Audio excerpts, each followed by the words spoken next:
Hello guys, ito ay aking ginagawa na suman, ituturo ko sa inyo.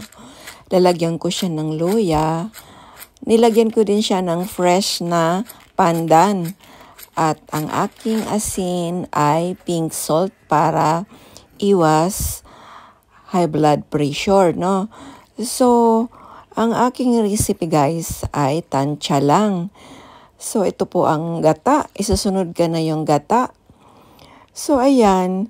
So, ang sikreto ko sa suman ay tansya-tansya yung kanyang mga ingredients. So, titikman ko lang siya kung masarap na.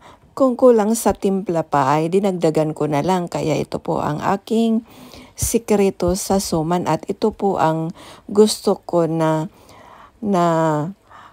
timpla sa suman. Kaya ito po, ang ganda ng kanyang pagkaluto.